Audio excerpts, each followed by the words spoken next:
సుమన్ టీవీలో మీ business promotions కోసం ఈ కింది నెంబర్ను సంప్రదించగలరు. సార్ నమస్తే సార్ రాంప్రసాద్ గారు. నమస్తే అండి రాంప్రసాద్ గారు, దీనికి ముందు మనం ఒక రిటైర్మెంట్కి సంబంధించిన వీడియో ఒకటి చేసాం. సో ఆ వీడియోలో మాట్లాడుతుండగా మీరు మధ్యలో పర్టికులర్గా ఒక విశ్లేషణ గురించి తెలియజేశారు. చాలామంది 40 సంవత్సరాలు వచ్చాక ఈ రిటైర్మెంట్ని సీరియస్గా తీసుకుంటున్నారు. 40 ఏళ్ళు పైబడ్డాక చాలామంది రిటైర్మెంట్ ప్లానింగ్ కోసం నా దగ్గరకు పరిగెత్తుకుంటూ వస్తారని చెప్పారు కదా. ఏంటి అసలు లైఫ్లో ఈ 40 ఇయర్స్ ఏజ్లోకి వచ్చాక ఎలాంటి డెసిషన్స్ తీసుకోవాలి, 40 ఏళ్ళ వయసులో తీసుకునే ఆ నిర్ణయాలు ఆలోచనలు అనేవి నెక్స్ట్ మన లైఫ్ని ఏ విధంగా మారుస్తాయి అంటారు? 40స్లోకి ఎంటర్ అవగానే ఫైనాన్షియల్ ప్లానింగ్ ఇంతవరకు చేసిన దాన్ని రివ్యూ చేసుకోవాలి, లేదా తప్పనిసరి ఫైనాన్షియల్ ప్లానింగ్ చేసుకోవాలి. అది with the help of someone or your own. దాంట్లో ఫస్ట్ పారామీటర్ ఏంటంటే మీ ఫైనాన్షియల్ ప్లానింగ్లో భాగంగా చేయాల్సింది హెల్త్ ఇన్సూరెన్స్ మీకు మీ ఫ్యామిలీకి సరిపడా ఎడిక్వేట్గా ఉందా లేదా.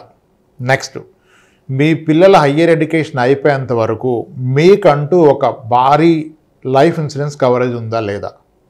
ఇప్పుడు మనమంటూ ఉంటే కింద మీద పడి ఎలాగైనా చేపిస్తాం, మనకేమన్నా అయితే కూడా వాళ్ళ భవిష్యత్తు ఆగిపోకూడదు అంటే ఒక proper term insurance and health insurance. చాలామందికి 40 కల్లా వచ్చే ఛాలెంజ్ ఏంటంటే ఆ 40స్లో మోస్ట్లీ హెల్త్ ఇష్యూస్ వచ్చేస్తున్నాయి. అవి కనుక వస్తే హెల్త్ ఇన్సూరెన్స్ కూడా రాని పరిస్థితులు వచ్చేస్తున్నాయి. మీకు హెవీ డయాబెటీస్ కనుక వచ్చి ఇన్సులిన్ మీదకి వెళ్తే పాలసీ చాలా తక్కువ మంది ఇస్తున్నారు. ఈలోపు 2-3 కాంప్లికేషన్స్ వస్తే పాలసీ రాదు, వచ్చిన వెయిటింగ్ పీరియడ్ ఉంటుంది. సో ఇప్పటి వరకు వదిలేసిన 40s వచ్చాక you can't afford delaying your health insurance and term insurance. ఆ రెండు తీసుకొని తర్వాత మీ బాధ్యతల గురించి ఆలోచించండి. మొదటి బాధ్యత, మీ కర్తవ్యం ఏంటంటే ఫ్యామిలీకి హెల్త్ ఇన్సూరెన్స్ తీసుకోవటం, తర్వాత మీకంటూ ఒక టర్మ్ ఇన్సూరెన్స్ తీసుకోవటం అండి. ఈ 40 to 50 is the last choice of life to alter your rest of the life. సరే, దట్స్ ఇట్. 40 నుంచి 50 ఏళ్ళ మధ్యలో is the most critical phase of one's life, because that is the most of the people ki peak earning stage అది. మీ జీవితకాలంలో అంటే private సెక్టర్లో అయితే that is the highest pay you are into. అక్కడ competition కూడా అలాగే ఉంటుంది. When someone is highest pay, ఆ ప్రెజర్ కూడా అలాగే ఉంటుంది. At the same time family నుంచి కూడా అక్కడే మీకు ప్రెజర్ స్టార్ట్ అవుతాయి. టిపికల్గా 30 బిలో మ్యారేజ్ అయ్యే కిడ్స్ వస్తే by 46 age, 44 age, your kids are teenagers and their higher education is due. Higher education వచ్చేస్తుంది 2-3 ఏళ్ళలో. అదే టైంలో మీ పేరెంట్స్ ఓల్డ్ ఏజ్, డిపెండెన్సీ, పూర్తిగా వాళ్ళు మీ మీద డిపెండ్ అయి ఉంటారు. మోస్ట్లీ హెల్త్ కండిషన్స్ అక్కడ స్టార్ట్ అవుతాయి. మీకు 45-50 అంటే మీ పేరెంట్స్ ఆర్ 70-75లో ఉంటారు. 68-70 అప్రాక్సిమేట్గా. సో వాళ్ళకి మేము అవసరం. పిల్లలేమో హైయర్ ఎడ్యుకేషన్కి వెళ్తారు. అన్నీ ఖర్చుతో కూడుకున్న పనులు. అదే టైంలో మీకు రిటైర్మెంట్ అనే ఆలోచన కూడా వస్తుంది కదా. ఒక్కసారి ఫైనాన్షియల్గా ఎంత సాలీలో ఉన్నా మీకు ఆ పెయిన్ తెలుస్తుంది. ఏదో మిస్ అయ్యాను, ఇప్పటివరకు చేయలేదు, చేయాల్సింది ఉంది అని రియలైజ్ అవుతారు. 20స్లో వాళ్ళకి 30స్లో వాళ్ళకి రిటైర్మెంట్ అంటే నేను 55 వరకు చేస్తాను, వర్క్ చేస్తాను సార్, నాకు ఆలోచన లేదంటాడు. 40స్లో ఉన్న వాళ్ళని అడిగితే సార్ ఏమన్నా మార్గం ఉంటే చెప్పండి, ఇమీడియట్గా అవ్వాలన్నది, నేను చేయలేను అంటాడు. 40స్కి వచ్చాక చేయలేను అన్న విషయం తెలుస్తుంది, కానీ ఆప్షన్ కూడా చేయకుండా ఉంటానికి, ఎందుకంటే ముందుగా ప్లాన్ చేయలేదు కదా. ఈ 40s స్టేజ్నే ఎంటీ నెస్ట్ అంటారు. అంటే పిల్ల పక్షులు ఎగిరిపోతాయి కదా, భార్య భర్త మిగులుతారు గూళ్ళో. That is called empty nest syndrome. అంటే పిల్లలు 17 ఇయర్స్కి వచ్చినప్పుడు mostly they go away from parents కదా, అకాడమిక్స్ కొరకైనా, ఎడ్యుకేషన్ కొరకైనా కదా. మళ్ళీ అది కాస్ట్లీ ఎడ్యుకేషన్, పిల్లలు మీతో ఉండరు, ఫస్ట్ టైం పిల్లల్ని విడిచిపెట్టి ఉంటారు. నిజానికి ఫ్యాక్ట్ ఏంటంటే 17 ఇయర్స్ క్రాస్ అయ్యాక పిల్లలు కనుక మీ దగ్గర నుంచి బయటికి ఎడ్యుకేషన్ కొరకు వెళ్తే ద బిట్టర్ ట్రూత్ ఏంటంటే they are no more your kids, they are your visitors. మీ బంధువులు అయిపోతారు వాళ్ళు. ఎందుకు? ఎడ్యుకేషన్ ఒక్కసారి బయటకు వెళ్ళిన ఇంటికి వస్తాడా? ఓన్లీ హాలిడేస్కి వస్తాడు. హాలిడేస్కి వచ్చి కూడా ఎవడు బంధువే కదా. So your kids are no more your kids, they are your visitors. ఆ విజిటింగ్ కూడా వాళ్ళ అవసరాలకు వస్తారు. ఏ అవసరాలకి? మ్యారేజ్ ఒక అవసరం కదా, పేరెంట్స్ అనే క్యారెక్టర్స్ కావాలి. హాస్టల్కి హాలిడేస్ ఇస్తే ఎక్కడ ఉంటారు? హాస్టల్లో వచ్చేసి ఇంటికి వస్తారు. సో అప్పటి వరకేమో కిడ్స్ గురించి కొట్టుకుంటారు వైఫ్ అండ్ హస్బెండ్. అంటే నువ్వు వాడిని ప్యాంపర్ చేస్తావు, వీడిని ప్యాంపర్ చేస్తావు ఎక్కువగా అని. ఇద్దరు వెళ్ళిపోయాక రియాలిటీ తెలుస్తుంది, ఎవడేళ్ళకి ఫోన్ చేయడం, ఇల్లే చేయాలి కదా. సో మళ్ళీ వాళ్ళ ఎడ్యుకేషన్ అంతా కాస్ట్లీ, దానికంతా మనీ సప్లై చేయాలి, పేరెంట్స్ సప్లై చేయాలి. ఇవన్నీ చూస్తూ ఉంటే ఈయనకి ఎనర్జీ సరిపోతుంది వర్క్. ఏమన్నా చేసుంటే సాధించుంటే బాగు అనిపిస్తారు. అందుకనే 40s కన్నా ముందే రిటైర్మెంట్ థాట్ రావాలి. 40sలో ఇన్ని వచ్చినప్పుడు ప్రయారిటీలో మీ రిటైర్మెంట్ వెనక్కి వెళ్ళిపోతుంది. కళ్ళ ముందు ఉంది ఎడ్యుకేషన్ కదా, ఎడ్యుకేషన్ డబ్బు పెట్టాలి. పేరెంట్స్ని చూసుకోవాలి. ఇంకా నీ రిటైర్మెంట్ ఎక్కడిది? అప్పుడు నీకు స్టోరీ అర్థమైపోతుంది. మా అంటే 40th ఇయర్ అంటే 40వ ఏట కనుక ఆలోచిస్తే అంతా ఉంటే next 15 years is what is in your hand. 15 నెలల్లో ఎన్ని చక్కబెట్టాలి? పిల్లల చదువులు, పిల్లల పెళ్ళిళ్ళు, తల్లిదండ్రుల ఆరోగ్యం, ఇవన్నీ. కాబట్టి 40s ఈజ్ మోర్ క్రిటికల్. ఈ 40sలో వచ్చేదాన్ని ముందుగానే ఆలోచించుకుంటే బెస్ట్. అందుకనే చెప్తాం, ఫస్ట్ సాలరీ రాగానే ప్లాన్ చేసి రిటైర్మెంట్ గురించి, మ్యారేజ్ అవ్వగానే కిడ్స్ యొక్క హైయర్ ఎడ్యుకేషన్ గురించి ప్లాన్ చేసుకోవాలి. అంతేగాని అది దగ్గరకు వచ్చాక ప్లాన్ చేయొద్దు. ఇప్పుడు ఎవరైతే కిడ్స్ ఎడ్యుకేషన్ గురించి ముందుగా ప్లాన్ చేస్తారో, పిల్లలు పుట్టినప్పటి నుంచి వాళ్ళకి ఒక క్లారిటీ ఉంటుంది. ఇప్పుడు లెటర్సే ఇప్పుడు 0 ఏజ్ బిలో 1 year ఉన్న కిడ్కి వాళ్ళ ఫాదర్ ప్లాన్ చేస్తున్నాడు హైయర్ ఎడ్యుకేషన్ అనుకోండి. Father age 30, kid age 1 year. ఇప్పుడు హైయర్ ఎడ్యుకేషన్ అంటే எனக்கு అర్థమైపోయింది 16 ఏళ్ళ తర్వాత 17 ఏళ్ళ తర్వాత వస్తుంది, అంటే +2 అయిపోయాక. దానికి నేను ప్లాన్ చేశాడు. ఏమనుకున్నాడు, వీడికి చదివినా చదవకపోయినా, అంటే వీడికి చదువు అబ్బినా అవ్వకపోయినా ఒక మంచి ప్రీమియర్ ఇన్స్టిట్యూట్లో అయితే సీటు కొంటాను, మేనేజ్మెంట్ కోటా అని ఫిక్స్ అయిపోయాడు. ఇప్పుడు మేనేజ్మెంట్ కోటా అంటే ఇంజనీరింగ్ అనుకుందాం example, Vellore institute, SRM, bits Pilani, IIIT, వీటిలో మీకు పేమెంట్ కడితే పేమెంట్ సీట్ వచ్చేస్తుంది. ఈరోజు వాటిలో ఫీజు ఇంచుమించుగా 20 లక్షలు ఉంది 4 years కలిపి. మరి ఇప్పుడు 20 లక్షలు ఉంటే 16-17 ఏళ్ళ తర్వాత 20 లక్షలు ఉంటుందా? ఉండదు కదా. ఎడ్యుకేషన్ ఇన్ఫ్లేషన్ అట్లీస్ట్ 8% వేసుకోండి, 8% వేసుకోండి. 8 వేసుకున్నా మీకు 16 ఏళ్ళకి ఇప్పుడు ఉన్నదానికి 4 రెట్లు పెరుగుతుంది. 4 రెట్లు పెరుగుతుంది అంటే ఇప్పుడు 25 లక్షలు ఉంటే ₹1 కోటి అవుతుంది.